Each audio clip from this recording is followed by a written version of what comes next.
দেশের ১ নম্বর ইমানদার হযরত শেখ হাসিনা হাফিজাহুল্লাহ আগে উঠে যায় নামাজ, তারপরে ফজরের নামাজ এই পড়ে দিনের শুরু করে।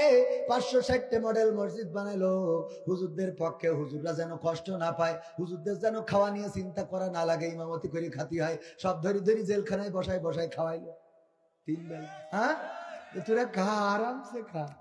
খাওয়াইলো।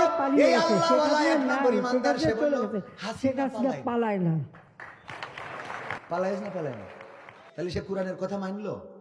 ২ নম্বর আল্লাহওয়ালা হযরত মাওলানা শাহ শামীম ওসমান হাফিজাহুল্লাহ। আমরা কোরআন পড়ি না, ৮০ বছর ধরে তাহাজ্জুদ ছাড়ি না, পড়ে ঘুমাই না, যিনি ৭০-৮০ রাকাত নফল নামাজ বেশি পড়ি আল্লাহর রহমতে, জিজ্ঞেস করি ২ বেলা কোরআন রাকাতে এই মাসের মধ্যে তাহাজ্জুদ ২২ বছর ধরে তাহাজ্জুদ ছাড়ি না, একজনও পাওয়া যাবে যিনি ৭০-৮০ রাকাত নফল নামাজ বেশি পড়ি আল্লাহর রহমতে, ২ বেলা কোরআন শরীফ পড়ি। ধর্ম সবার, ধর্মের জবাব আল্লাহর কাছে, দুয়ার কারোর কাছে। ২০ তারিখের পরে আসো খেলবো, খেলা হবে, খেলা হবে, ২৬ তারিখের পরে খেলা হবে। তুই তোর খালেদা জিয়া, তোর জামাল, তোর হেফাজত সব নিয়ে আমরা খেলবো ২৪ তারিখের।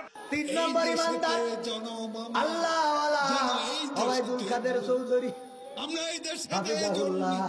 এই আল্লাহ বলল পালাবো না, প্রয়োজন হলে ফকুরের বাসায় গিয়ে, ঠাকুরগাঁওয়ে বাসা আছে, কি জায়গা দেবে আমি ঠাকুরগাঁও জিজ্ঞেস করলাম, না হলে ঠাকুর গায়ের বাড়ি আছে, তাহলে ও পুরাণের কথার সাথে ওর কাজে মিল আছে।